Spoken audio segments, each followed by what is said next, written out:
So I don't like to make any assumptions. It is called the header bidding cab. But could you do me a favor and raise your hands if you're leveraging header bidding on display today? That's pretty much every hand. OK. And can you raise your hand again if you're leveraging header bidding on video today? OK, awesome. Couple of hands, definitely not as many. So I think that kind of sets the stage for us in where we are with video as a market.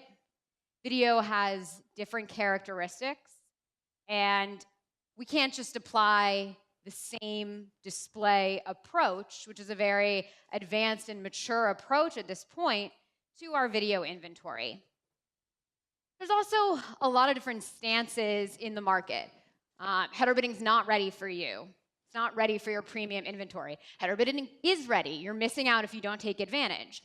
And so what I'd like to do today is to try to distill that down and focus on some key use cases where you should definitely be thinking about and leveraging video header bidding today. So first, let's talk through some of the challenges in video and the characteristics of video inventory. So for many of you in this room, you see very high sell-through rates, 90 to even 100% from direct sales for video inventory.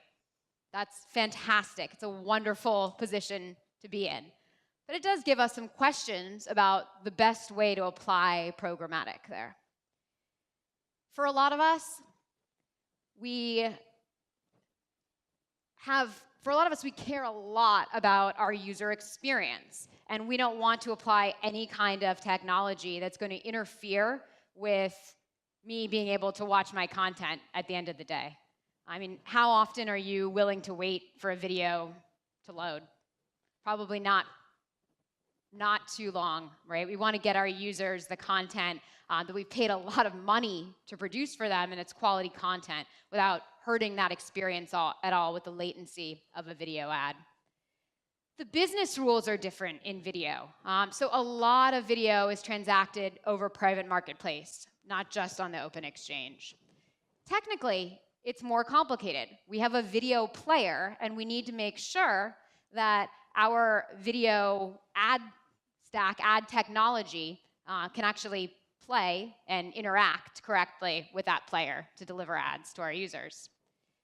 And for some of you in the room, you have premium long-form content and need to support commercial breaks, so multiple ads in the same ad pod where you're thinking about things like making sure that competitive advertisers don't run in the same pod, that you're not seeing the same ad, same creative coming from multiple SSPs and really kind of boring your user at the end of the day.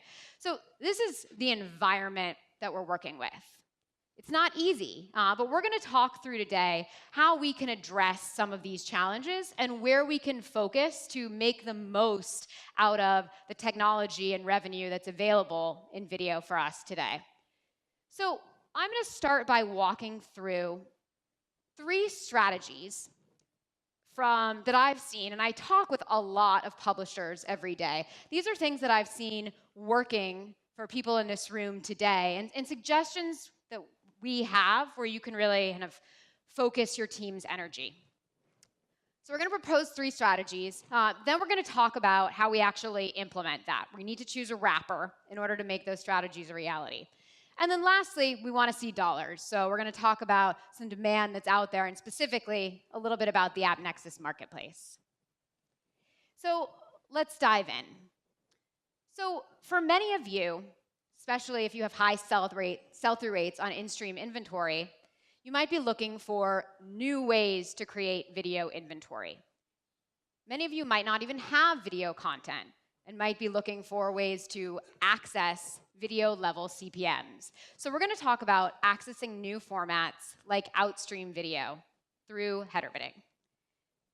Next, we're going to talk about replacing that inefficient waterfall. So Michael talked to us earlier this morning about how the waterfall is no longer a thing.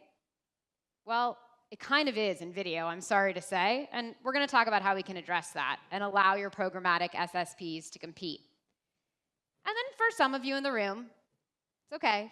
You don't have to hide. who think this is all really nice, Lauren, but this just doesn't apply to me because I'm really premium and I'm just not going to do header bidding, we're going to talk about some applications for you too. So let's dive into Outstream. Over the last really year at Appnexus, we've seen a very large uptick in publishers adopting the Outstream unit. And that's really driven by the amount of control that you have leveraging the Appnexus video Outstream player to really shape what your user is experiencing with those video ads. So if we look at this chart up here, interstitial Outstream is the top bar, inline Outstream is the second orange bar, and the third is in-stream video. And so based on this data that we've collected, we see here that in-stream average CPM is around $11, and inline Outstream is around a little over $9. So what I'd like to present to you today is that video CPMs are strong in an Outstream context, and the difference between in-stream and Outstream is actually surprisingly small. And the other thing to note here, really coming off of everything that Katie talked to us about in terms of transparency between buyers and sellers, buyers on Appnexus know when they're buying Outstream inventory. So that's information that gets passed through to them, which is just really important to make sure that we're maintaining a transparent marketplace. So the rates are there. If you don't use Outstream today in your pages and user experience, you might be concerned about what that actually looks like for users. So I wanted to point out some of the customization that's available for you today, leveraging the Appnexus Outstream video player. So things like being able to choose the size of your player, being able to choose how it expands, being able to customize the look and feel, the control panel, skippability, being able to control volume. Please, for the sake of, I don't see too many people on their computers, but for the sake of anyone who might be reading an article on one of your sites during these presentations, I urge you to keep the sound off, but you do have that control. It's configurable. And so you have the ability to really make sure that the Outstream video unit respects your user experience and keeps the attention on your content at the end of the day. So the rates are there. The user experience is within your control. And now Outstream is actually available through Prebid in a header bidding environment. So while I take a second to move into demo mode here, I'm going to talk you through what we're about to see. So we're about to see a page. There we go. We're about to see a page with some text, example of a web page. And when I click, you're going to see an Outstream ad being loaded quickly as a user is scrolling down a page. And you're going to see both Appnexus and Unruly, who's built an adapter for Prebid, competing in real time to win this ad space. So if we refresh the page, we'll see that auction happen again. And this is Unruly, who has just won this ad. And so if we keep watching, we can see over and over again who's going to win. A lot of suspense there. So to recap the benefits of Outstream, if you're not leveraging Outstream as a format today with header bidding or without, something that you should think about how it can work for your page, your user experience, making sure the number of video ads that you're showing is in line with user expectations. So you're creating new video inventory, tapping into higher CPMs, maintaining user experience. You can leverage the Appnexus player or a third-party player, and you can do all this with a header bidding technique to actually allow multiple SSPs to compete for your inventory and make sure that you're driving up that CPM. So that's topic number one. Think about adding a new format to create new video inventory and leverage header bidding. It's a great place to kind of test video header bidding out in a way that Danny was describing earlier. Now it's time to talk about the waterfall. I know, so 2 years ago. But really, it's not 2 years ago in video. And while it pains me to talk about any waterfalls other than the ones up here, is there anyone who doesn't get the reference? All right, yeah, you don't have to tell me. That's really the reality of the world that we're living in video for those of you who do access multiple programmatic partners today, who tap into SSP demand. This is challenging because every time we move to another partner in the waterfall, we're losing valuable impressions, just get lost along the way. And we're not giving all of these SSPs a fair opportunity to compete for your inventory. Most ad servers actually have limitations on the number of partners that you can call in your waterfall. So maybe it's 4 or 5 or 6. And you're restricted with where you can run private marketplaces because you probably want to do that with the partner that's at the top of your waterfall. Or you have an ad ops team that's spending a lot of their time moving that priority around all day long and not able to really focus in on some more strategic decisions and optimizations that you could be making. So let's talk about the alternative. Michael laid out for us pretty well earlier the benefits, kind of the header bidding 101 benefits of allowing our programmatic partners to compete in real time. And with pre-bid, we're doing this today. So you can be able to easily test out multiple demand sources, swapping in different SSP partners to figure out who is right for you, the right number of partners for you. And you can actually drive CPM by allowing them to compete in real time. And not sitting through this, because I can't stand it, I'll move on to the next slide. So I just wanted to share some best practices as you think about implementing video header bidding and allowing these partners to compete. And what I'm talking about now, this can really be applied to either in-stream or outstream inventory. It's the same technology that's applied to both. So pre-bid gives you the opportunity to set timeouts. So Appnexus responds on average in 150 milliseconds with a video ad. Pre-bid default, I think, is set to 700 milliseconds to allow some SSP partners who take longer time to respond. But again, it's configurable, and you can make the decision on what you're willing to give to your users and what that timeout should be. Always a trade-off, user experience and revenue at the end of the day. The most important thing I can leave you with here is to think about calling the video away from the play button. So, okay, that sounds a little catchy, but what does it actually mean? So on display, the page loads, the ads have to load at the same time.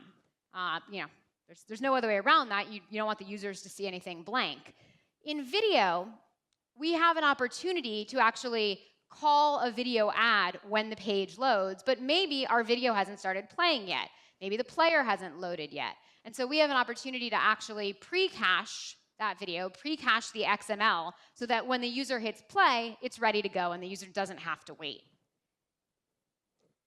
So briefly, I want to walk through kind of at a high level how video header bidding works.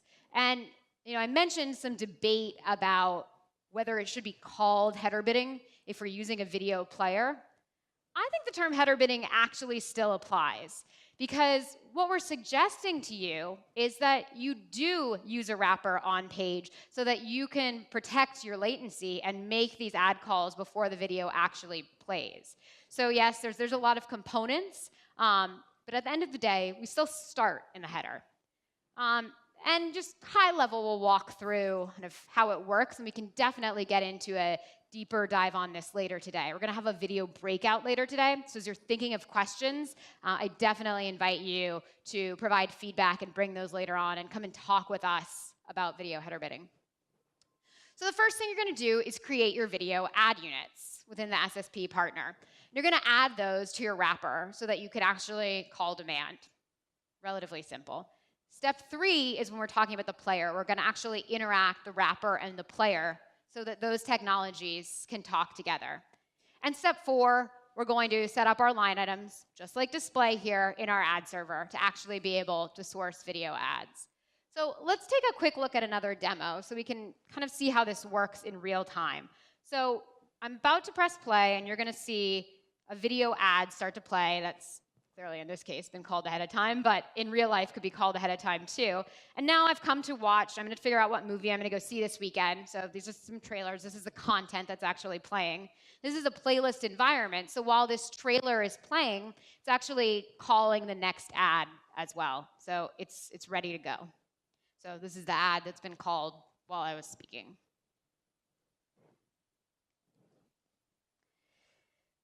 So far, we can add outstream, and we can think about, if we're already leveraging SSPs today in video, how we can better allow those partners to compete.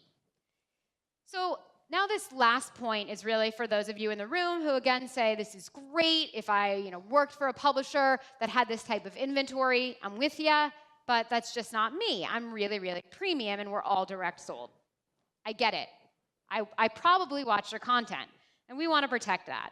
But I have a few ideas for you to think about how you can leverage pre-bid and video header bidding technology in general with your business today. So have you thought about how much it would be worth to you to have real-time bid stream data back on what the programmatic marketplace, what thousands of buyers are willing to pay for every impression, even if you don't turn them on and accept that impression? What's that data actually worth? Well, it doesn't actually benefit any of the SSPs who are providing it to you, but you have the technology available on prebid.org to turn on today to start to get that data. So have you thought about, would it be worth it for you and your business to implement pre-bid and start to understand where the marketplace is actually pricing your inventory? If nothing else, it might help you take that back to your sales planning team and actually push up your direct sales rate card, which is not about outcome. It might help you build a case internally to actually allocate a portion, maybe even a small portion of your inventory in 2018 to allow programmatic competition on. And in the case that you do see a drop in sell-through rate in Q1 or a spike in inventory, you'll be ready, and you'll have already tested pre-bid. You'll understand how it works. You'll understand its impact, and you'll already have a forecast, if you will, of the type of revenue that it can drive for you. So just want to wrap up these 3 use cases. Think about that on direct. I'd love to get some feedback there on kind of whether that makes sense. We've talked about some strategies. Now we need to talk about how we actually implement that. We need to choose a wrapper. So we've talked today about the importance of partnering with a fair marketplace, about the importance of choosing a wrapper technology that allows fair and open competition. We also have some questions that I want to propose to you specifically for video as you're thinking about choosing a wrapper. And all of this builds on what we've talked about for display, but that's just not enough. We need a little bit more. So does the wrapper support access to any SSP? That's pretty basic. Does the wrapper support multiple formats? So are we talking in-stream only? Do we also support outstream? Is this the same wrapper that you can use for native, for display, for mobile app? Does your wrapper support both client and server side? So Danny laid this out really well for us before, experimenting with a hybrid, deciding which partners to call client side and which partners to call server side. And how does your wrapper integrate with your tech stack? So with your ad server, with your video player, whether it's an out-of-the-box video player like JW or Bright Cove, or whether it's a custom video player. So let's walk through how we actually do this with pre-bid today. So pre-bid offers an open and transparent environment for fair competition among all of your demand sources. Great. That's pretty consistent with the pre-bid that we know. It also has support for all channels and formats. So this is really important as we think about experimenting with both in-stream and outstream. Maybe we roll out header bidding first on outstream, and we already have the wrapper in place to be able to dabble and experiment with pushing up programmatic revenue on in-stream as well. It also has the potential to support not only your desktop and mobile devices, but your connected devices as well, connected television. We're going to talk a little bit more about that and kind of where that's going in the future. You have the ability to run your demand adapters client side or server side. You can do some experimentation there. And it's ad server and video player agnostic.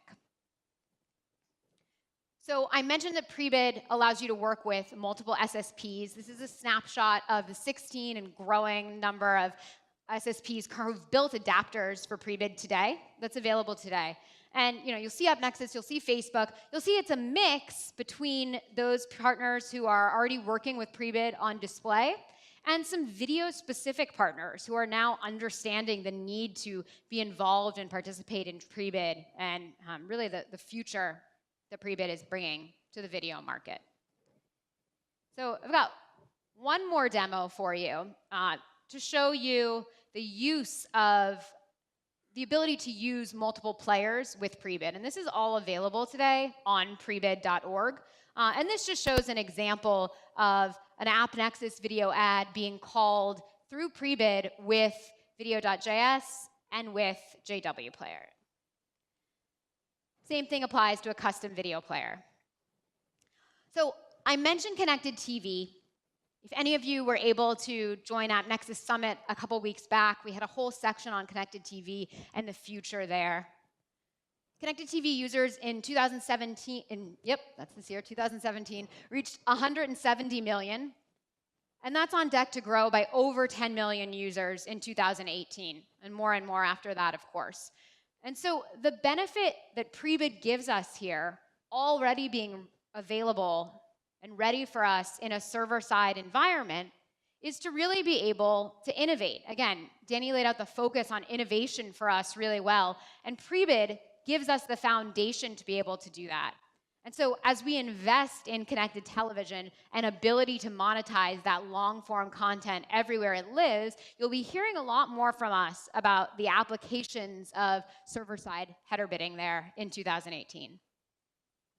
And I also wanted to call out some other things that are coming in the very near future in 2018 for you to think about as you leverage Prebid. And again, it's really that the fact that Prebid is open source that allows us to take advantage of Appnexus innovation and also all of the other partners who are involved in Prebid innovation. So to start, the multi-format auction. So what is multi-format?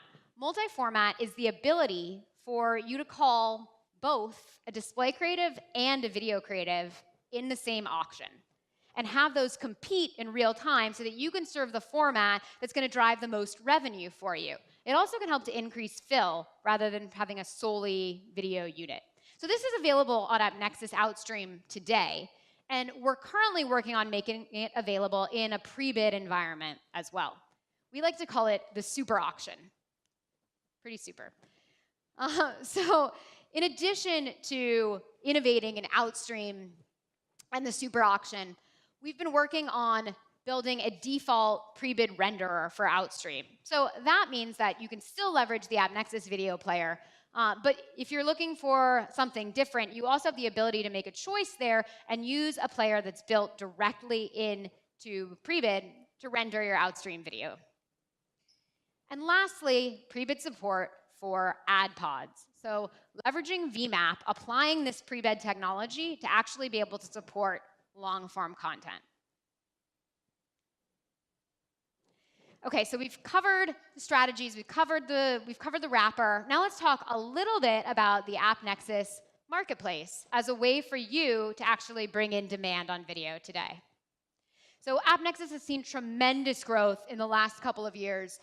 From 2015 to 2016, we grew 250%, and we grew another 60% from 2016 to 17 in terms of video spend coming through the platform. And I can give you a little snapshot today. We actually reached a peak day this quarter, reaching more than 575,000 in spend in a single day, and over 3.5 million in a single week in spend on the platform. So if we were giving this presentation 1 year ago, we would have had one publisher using Prebid video at the time. Today, it's over 20 publishers who are not only live with Prebid, but live with the Appnexus Marketplace through Prebid on video. And that number is growing very, very quickly. So I just took a snapshot of example publishers here. Fandom is leveraging Prebid to monetize Outstream. Ranker is monetizing Prebid to monetize InStream, and Playwire was actually that first Prebid video client. So as we think about the growing marketplace, we think about revenue, we think about dollars coming through, but we also think about the best way to get that dollars into publisher pockets. And so we're making a lot of investments in error rate reporting in real time, and the ability to actually use that reporting to make changes, to understand creatives, what's going on with buyers, what's going on with sellers, why certain buyers and certain sellers have higher error rates in some cases, and actually be able to optimize against that. So in summary, you've got your strategy, outstream, programmatic competition, allowing competition with direct to get data and to be ready to implement programmatic and allow programmatic revenue in 2018. And you've got a marketplace ready and waiting for you for video. So again, I definitely invite you to come join the video outbreak session later today. If you have questions, topics you want to discuss, we'd love to hear your feedback. And for now, it's time to press play. Thank you.